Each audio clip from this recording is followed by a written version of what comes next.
நீண்ட காலமாக கிட்டத்தட்ட சார் கேட்டாங்க எத்தனை வருஷமா நடத்திட்டு இருக்கீங்கன்னு. இங்கே கணக்கு வச்சிக்கல, குறைந்தது 25 ஆண்டுகளுக்கு மேல் தான் இந்த சட்டநாள் நிகழ்ச்சி நடத்திக்கிட்டு இருக்கோம். முன்பு வந்து சட்டநாள் மலரே வெளியிட்டு இருந்துச்சு. எல்லாரையும் கூட்டத்துக்கான கருத்துக்கள்லாம் எழுதி ஆர்டிக்கல்லாம் எழுதி போடுவாங்க.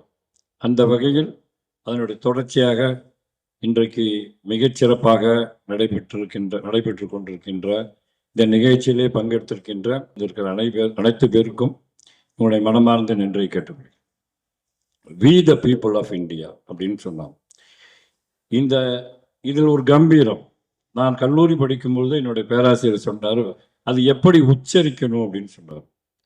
வி த பீப்புள் ஆஃப் இந்தியான்னு சொல்லும் போதே உனக்குள்ள அப்படி ஒரு கம்பீரம் இருக்கணும். சாதாரணமாக அதை உச்சரிக்க முடியாது. We the people of India அப்படி அல்ல. அது உனக்கே ஒரு அதிகாரத்தை கொடுக்குது.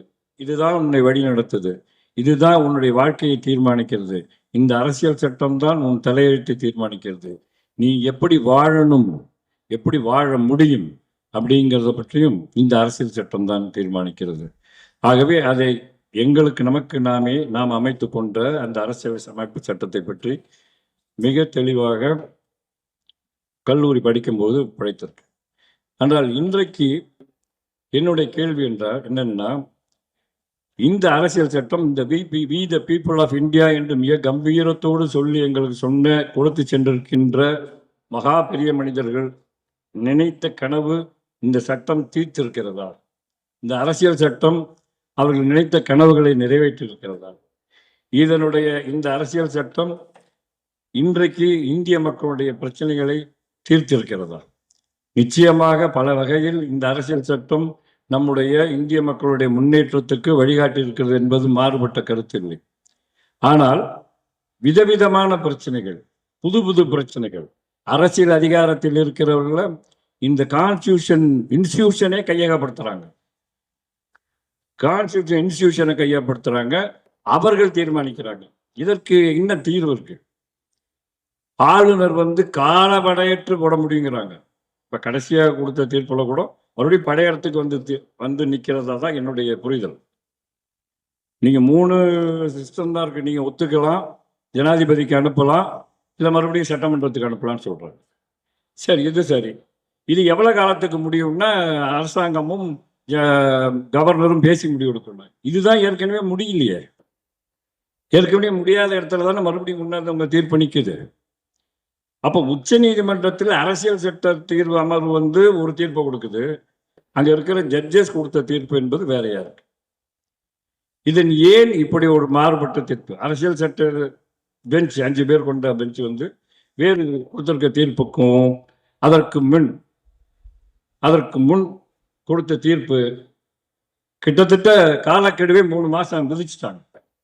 அப்படி காலக்கெடுவே விதிக்காம அவங்களுடைய சிந்தனைக்கு உட்பட்டது, அவங்க சீக்கிரம் பார்த்து பேசிக்கணும் என்பதெல்லாம் ஒரு சரியான முறைதானா என்ற கேள்வி. அப்ப இந்த அரசியல் சட்டம் என்று இருக்கிறது இன்றைய பிரச்சனையாக இருக்கிற ஜாதி, மதம், இவையெல்லாம் இன்றைக்கு சமூக ரீதியான மிகப்பெரிய பிரச்சனைகளாக மாறி இருக்கும்போது இதற்கான தீர்வு இந்த அரசியல் சட்டத்திலிருந்து தான் நாம எடுத்துக்கணும். அதுல ஒண்ணு மாறுபட்டு கட்டல். இதுல இருந்து மாறி நாம வேற எந்த அரசியல் சட்டம் போனா அது நமக்கு பாதுகாப்பாக இருக்காது.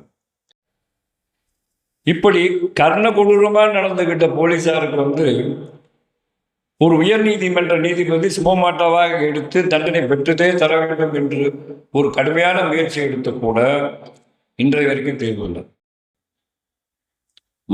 மதவாதம் தலைவிரித்து ஆடுது. இந்தியர்கள் எல்லாம் யார் என்ற கேள்விக்கே, குடியுரிமை கேள்விக்கே பிரச்சனையாகும் போல இருக்கு.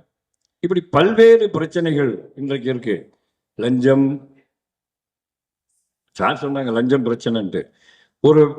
ஒரு பணத்தின் மீது இவ்வளவு பெரிய மதிப்பையும் மரியாதையை நீங்க உருவாக்கிட்டீங்கன்னா, அல்லது பணம் தான் இந்த சமூகத்தின் வாழ்க்கையாக மாற்றினீங்கன்னா, அப்புறம் எப்படி லஞ்சம் வாங்காம இருப்பான்? ஏன் குறுக்கோடியில போகாம இருப்பான்? இங்கு எல்லாற்றுக்கும் ஒரு எல்லை வேணும். இல்ல, ஒரு எல்லை வேணும்.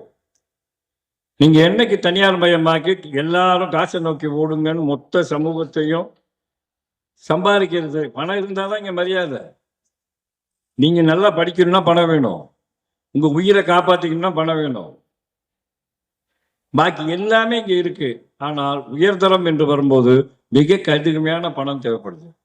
அப்ப பணத்திற்கு மீது இவ்வளவு பெரிய மோகத்தையும் இவ்வளவு பெரிய தேவையும் ஏற்படுத்திக்க பிறகு தனி மனிதன் பணத்தின் மீது ஜாக்கிரதையா லஞ்சம் வாங்காம இருக்கணும்னு சொன்னீங்கன்னா, இந்த சூழல் இப்படி இருக்குமானால் அது எப்படி தனி மனிதன் ஒழுங்கா இருப்பாங்க? எல்லா பிரச்சனையும் நம்ம தனி மனிதன் தீர்விலே கொண்டு போய் எப்படி விடுவது? தனி மனிதனே எல்லாம் சரி பண்ணிக்கணும், அவனே ஒழுங்கா இருக்கும், அவனே சாமி கும்பிடலாம், அவன் தான் சரியா இருக்கணும். பட் எந்த இன்ஸ்டிடியூஷனுக்கும் வேற யாருக்கும் இங்க பொறுப்பு இல்லை என்பதை ஏற்க முடியாது. இந்த இன்ஸ்டிடியூஷன்ஸ், இந்த அரசியல் சட்டம், இந்த அரசியல், இந்த மதம், இவையெல்லாம் நம்ம எப்படி வழி நடத்துதுங்கிறது தான், வழி நடத்ததிலேயும் தான் தனி மனிதன் தன்னை மாற்றி அமைத்துக் கொள்ள முடியும் என்று நான் நம்புறேன். அந்த வகையில் இன்றைக்கு இந்திய சமூகம் சந்தித்துக் கொண்டிருக்கின்ற பிரச்சனைகளுக்கு இதே அரசியல் சட்டம் தான், இது மிக உயர்வான அரசியல் சட்டம் தான், அதில் மாற்று கருத்தில். இதை என்ன மாதிரி நம்ம மாற்றி அமைத்தோம் என்றால், இன்றைக்கு நாம் சந்திக்கின்ற பிரச்சனைக்கு இந்த அரசியல் சட்டத்தில் தீர்வு காண முடியும் என்ற கேள்வியோடு நான் விடைபெறுகிறேன். வணக்கம்.